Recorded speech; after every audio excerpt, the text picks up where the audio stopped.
Good morning. This is Leila Rao, and you're here for the LIA100 Amazing Women within the Lean and Agile community. And our guest today is Deepti Jain. Deepti is one of the most extraordinary Agilists I've known. She's based in India. And not only is she an amazing independent consultant in Agile, which is not very common in India, she also creates these amazing experiences that are conferences, but not quite conferences. They are unique learning and discovery opportunities that she has created on her own. So we're going to let her tell us all about how she does this amazing work. Hi, Deepti.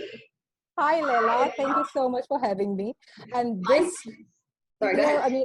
LIA100 is extraordinary. The very first thing that I experienced, and when you launched the first list and I saw myself, first of all, I was like, wow, I am there. And I saw all these extraordinary women whom, have been seeking inspiration from. Yuta was there. She's my coach, mentor. And I was like, wow, this is brilliant. And the mail thread which started and all these women started replying to it. It was like, wow, we are building a community even without meeting, and especially with those women who were like so far out of our reach. Thank you so much for this initiative and this platform. And I know so many of us gonna draw so much inspiration out of it.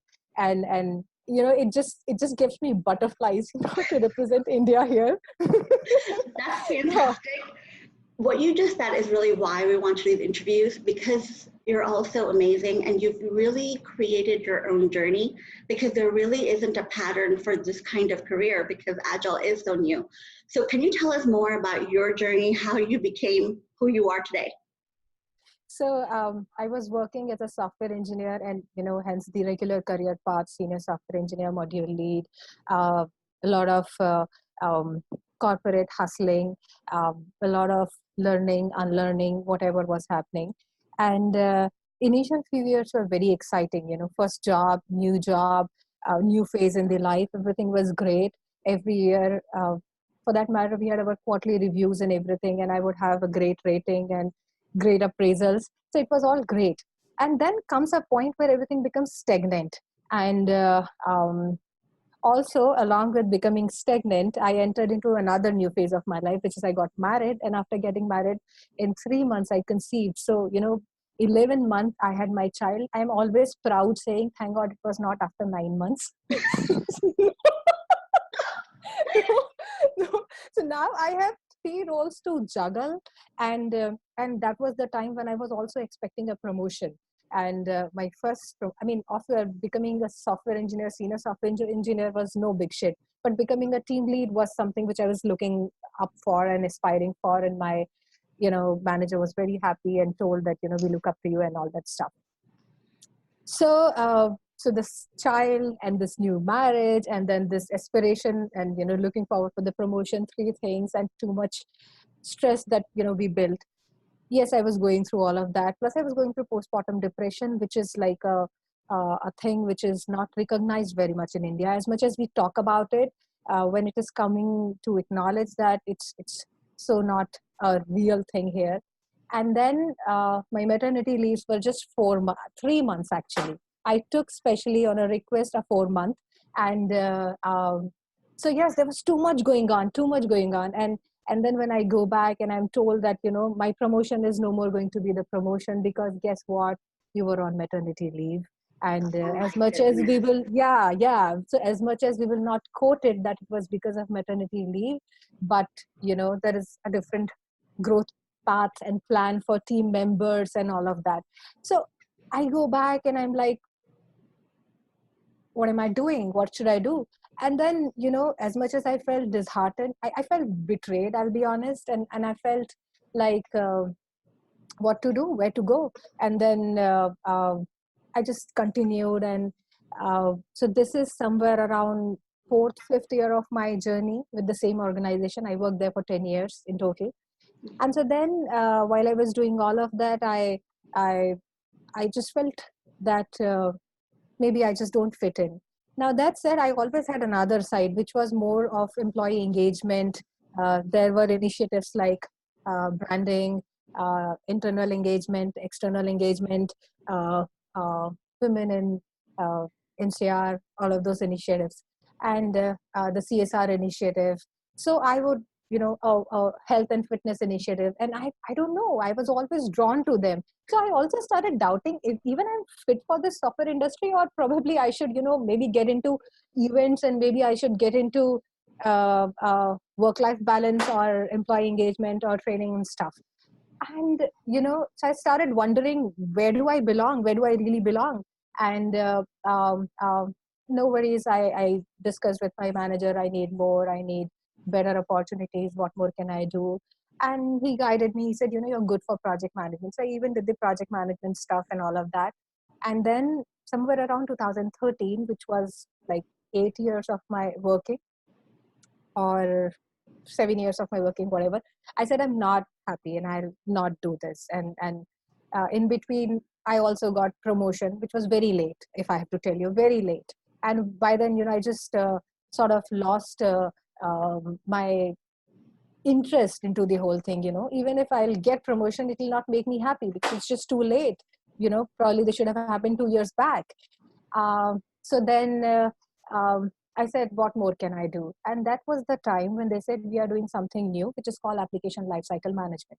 Now you're very good with tools and processes, and this is and project management. So why don't you, and by the way, just before that, I handled a very difficult client. We were having a problem, and I was also a team lead to new team.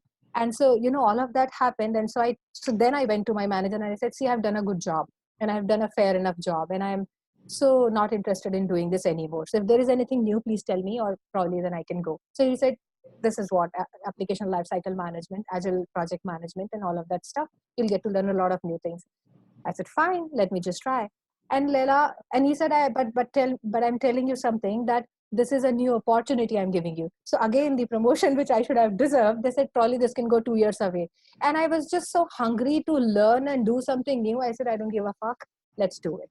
And so then I get into agile project management. I understand, a regular project management, audits, quality assurance stuff, which was happening in an enterprise, which was a brilliant learning. So I think all challenges really bring a lot of opportunities to you. Now, what we do not understand, all of us, that we can either look at opportunity, or we can look at what we are losing. What is the trade-off? I feel there is always a trade-off. There is always. Even when we are doing agile transformation, I tell my clients there is a trade-off. Are you looking for quality? Are you looking for, doing it fast? Are you looking for what? And so when you're doing it fast, these are 3 things we will get, but these are 7 things or 5 things which we will probably lose. So are we okay with this trade-off? So then, so and it was difficult, Leila. It is easy to say so now, but when I was doing it, it was difficult. It was emotionally such a turmoil, I must tell you. And so I just kept, it is. The reason I'm laughing is that I usually tell my clients, if you cannot say no to anything, you're not going to be successful in agile transformation. Because the ability to say no and to have those conversations about trade-offs and recognize that there is an opportunity cost for everything. Yes. Is part of agile transformation for sure. Yeah. So I decided, I said, Deepti, let go of everything. You just focus on new learning.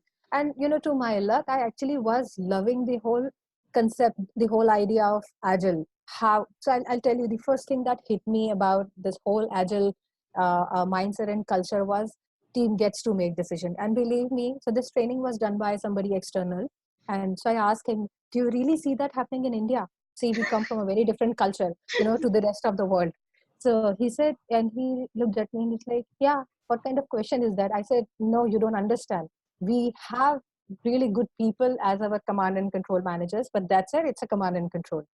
So, so then, we were also reading about Zeppos and, holacracy, all that new stuff. And I was exposed suddenly to an entirely new world, Leila. So I really give too much respect and regard to Agile. It just changed my life. It gave me where I belong to, And so then 13 to 15, I focused totally on Agile. And so what did I do, Leila? I don't hesitate in going out and asking, how are you doing this? Can I also get engaged? How can I contribute? I want to learn stuff. So I just went out and asked, people outside who were, known faces in the industry. And there were hardly 2 to 3 faces I knew because I was just very new. And I went and I took their appointment and I met them. And mostly they met because they thought she has come to take some of the trainings. And believe me, I bought a lot of trainings. I did CSM, CSPO, CST, because I was just so hungry. I wanted to learn everything. I was like, I want to learn everything now. Give me all the courses and I'll do. And so then it was great. And so now every training I go, I see a lot of people coming with all these open questions. And I heard about meetups. I didn't know the whole concept of meetup before then. So then I went to some of these meetups, and then when I looked at people, I realized even they have same questions, because initially I was very conscious that I'm a newbie, I don't know nothing, and I'll just look like a fool out there. But that's about me, that I know I look like a fool, but I don't stop, just because I'm a fool. And I truly and very strongly believe, just because fool didn't know it was impossible, fool did it. So for me, nothing is impossible, because I don't know whether it is possible or not. So I just know trying. And I come from a mindset of not knowing. Even though I know something, let's say, Leila, you and I, we have some difference. I'll probably still assume I don't know. I still have to ask her. So yeah. So I think I will stress that for a moment. I think one of the keys, it sounds like your journey, and for most of us, is the ability to recognize what you don't know and be comfortable with saying, I don't know, but not letting that stop you. Yeah, exactly. I mean, there were moments of doubt. There were moments of frustration. There were moments when I was so unsure of what I was doing. And so the next principle which I developed within myself was complete it, finish it. Now it may sound as simple, but trust me, and I always say that. So even let's say I've taken up certain course and I find no value in it. So I tell myself, okay, fine, study it, take exam, clear exam. That's a must for you, and please get done with it. If I start an initiative, I am so into so many initiatives, I finish all of them, and then I have a clean exit. And if I start a client and I'm consulting and I'm not happy about it, I discuss how we can conclude it. So that's my mantra: complete it, finish it, conclude it. So I start with not knowing.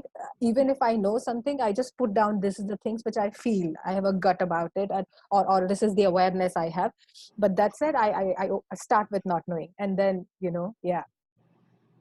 I think that's advice that we can all use. The idea of being comfortable with not knowing and combining that with finishing something. And Agile, we talk about done, and I think you're applying that done principle to your life. Yes. And being able to finish initiatives is incredibly powerful. Yeah. And I know Leah it just must be taking all your blood, your sweat, your tears, all your brain, all your space. I know. And I have so much regards for you and Padmini for that. So much power and courage to you. Thank you. This has definitely been a learning experience, but I do want to ask you about the events that you create, because I think that's very unusual in the Agile community, but also especially in India, because you're not doing the traditional planned conference with brand name speakers and stuff. You're really creating cultural and individual change opportunities. So tell us about how you got into events, what motivated you to do these, and why do you continue doing them? Because they do take up a lot of your time and energy. Yeah. Okay, so three things are here actually.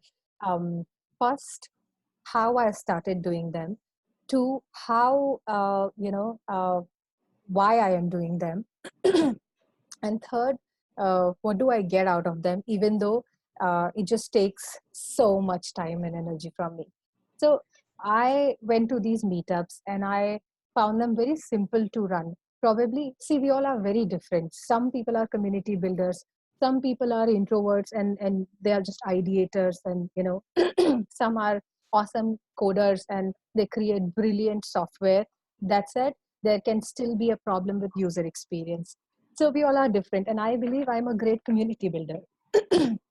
And that comes in me since I was a child. And I also enjoy learning everything. And so everyone says that, jack of all trade, master of none. No, it's not that. It's life. It's not job. It's not marriage. It's not a fixed within the box kind of thing. There is no set pattern. And so when life does not have a set pattern, why should your working have a set pattern? No, important is what is the outcome. So how I started, I started going to these meetups, and I was really thrilled and excited. But then, their offering was limited. So once I took away all the offering I could, so I started going, then I started listening, then I started speaking, then I started organizing. Done. That level is done. So we all human being, we aspire to go to next level, and it is only fun when it is difficult, like it's difficult to achieve. So so I said I'm gonna set up a meetup, and I by then I only knew of Scrum Alliance and Scrum Org. And I mean, disclaimer, these are not my personal thoughts, these were all heard. So people would say Scrum Alliance is more powerful and more known and more common and more accepted. Scrum Org is just upcoming and whatever, whatever. So someone told me of a user group thingy. I applied, and they said there are so many user groups. They rejected. They said there's so many user groups. Just join one of them. I went and I researched, not that I just randomly went. So I went and looked up for all Scrum Alliance user group. At that point in time, I think there was one user group which was active, and all of them were inactive. I went back and I pasted links and I pasted my messages, which I sent to the organizers of these meetup groups. And I said, there is no response. None of them are active for that matter. It's not just about, so I am in Gurgaon. Then there is this place, Delhi, which is our capital. And then there is Noida, there is Faridabad, there is Ghaziabad. All these cities, they cluster together around the capital region, the capital city of India. So this is called National Capital Region. So I said, forget my city, the entire capital region, is inactive. What kind of meetups are these? And you are denying me a meetup? I said, okay, fine, no worries. They replied, fine, have it, do it. And then there was no looking back, no matter what, no matter how difficult it was. There were times we had 3 people coming to our meetup, and then there are times when there are 25 people coming and we have a seating space of only 20 because, based on past experience, we create seating space. So I just went on with meetups, and I had been doing meetups. Now it's been like 2 years, and not now, then. So it's been 2 years by then. And I'm also going to conferences here in NCR region. And I'll be honest, when I started, it was fun, but then it just became so boring, Leila. There was no new information. There were same faces, same. So, they were just a lobby, just doing their own thing. And there was no possibility for people to go from this side of stage to the, other side of stage. So then I said, I need to create an event which brings people on the stage, which gets them to, to the next level, help them with their jobs, help them, becoming, a leader in Express, and establish their digital footprint. And so that's when, with this vision, I wanted to create an event. Now I go to XP conference, and oh my God, I'm blown away. And now this is the cultural difference. And I said, okay, I'm doing this. I come back in 2017 from XP, and I announced my unconference. I said, I'm not doing a conference. And then unconference was not just open space for me. I said, I need a lot of elements.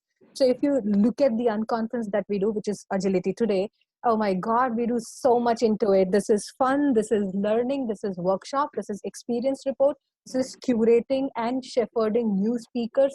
This is bringing best people from industry. So all of that. And so then that was one thing. And then we also needed a forum wherein change agents can come.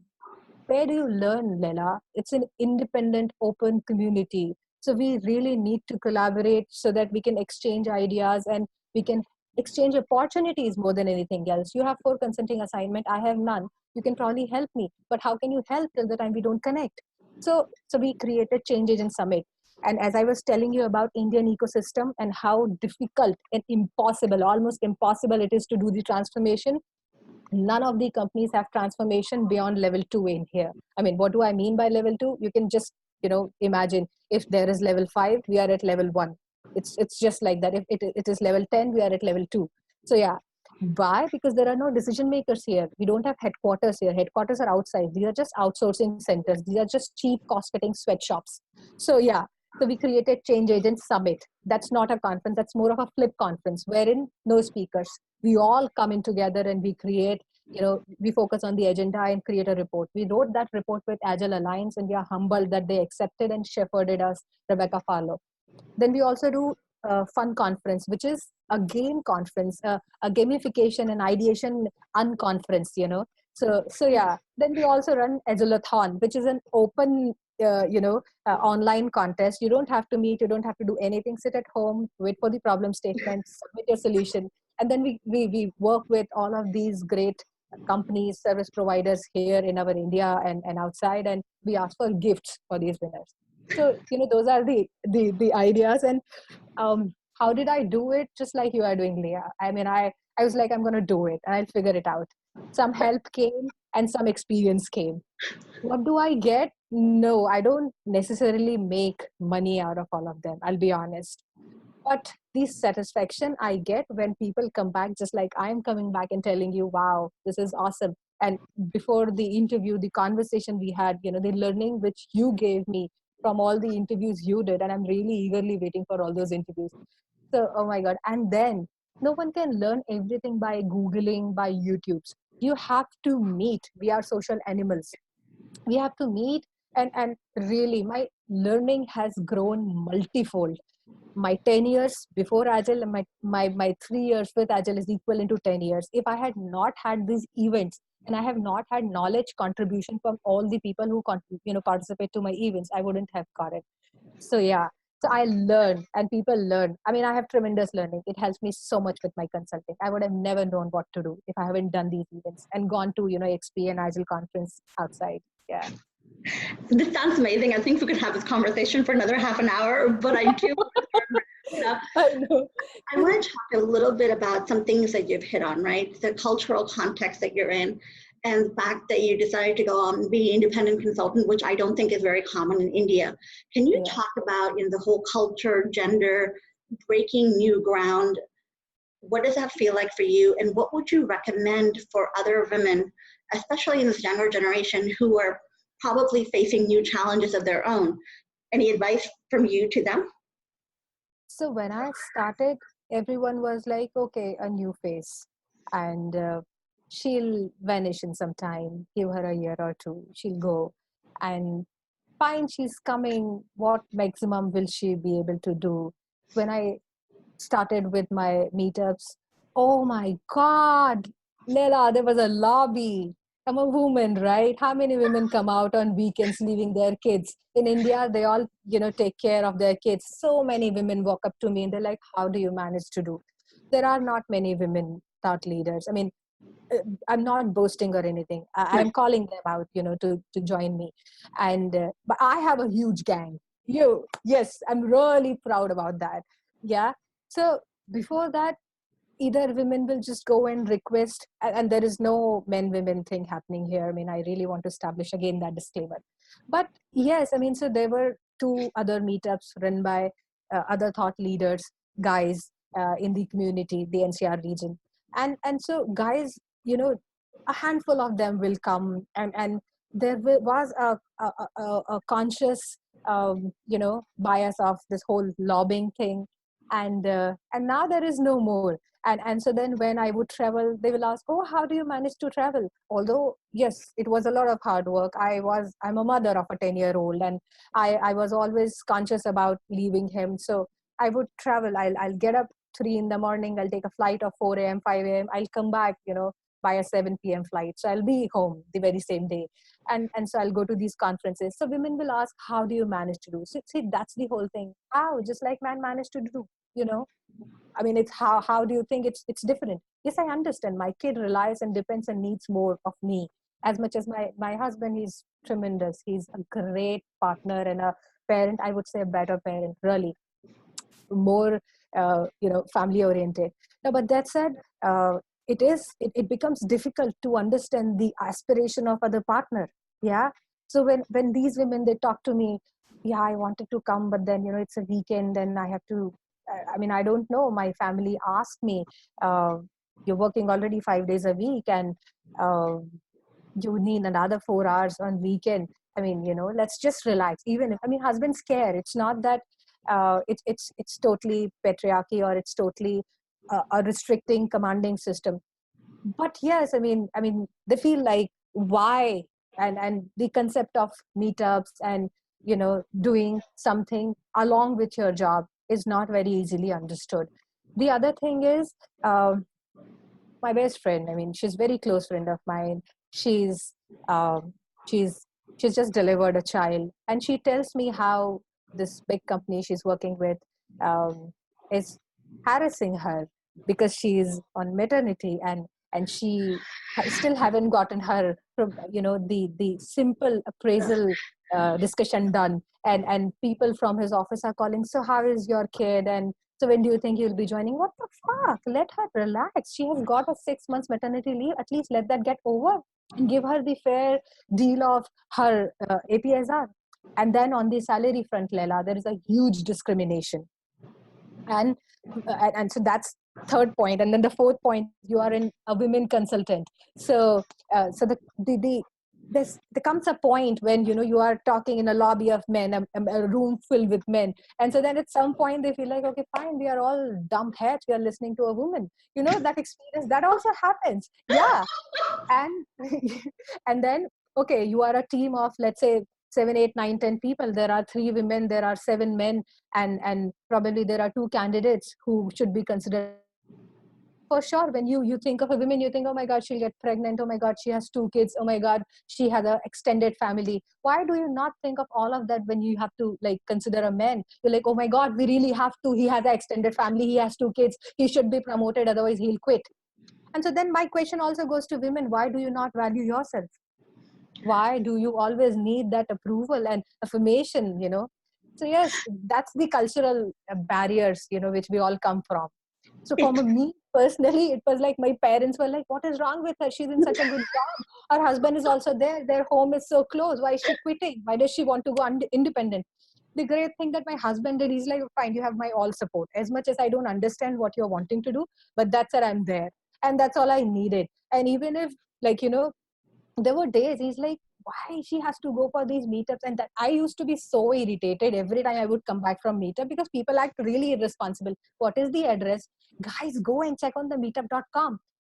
Is there at 9 a.m? How many people are coming? I said, I don't know. When I'll go to the venue, I'll get to know how many people. What is the topic? Oh my god, go and check the website. Why am I putting in website, putting money in the website? So yes, so now he sees. And so yes, women, you have to be persistent. Your loving husbands will understand. You just have to show it to them, because probably previously their mothers didn't show it to them what it is, to be a working woman and have a good home and a good working environment. Yeah, he sees it, and he appreciates, he adores me. And it took time for him to understand what is she aspiring for, what is she doing, and he sees value in that. Yeah. Well, he's a very smart guy, because you are absolutely awesome.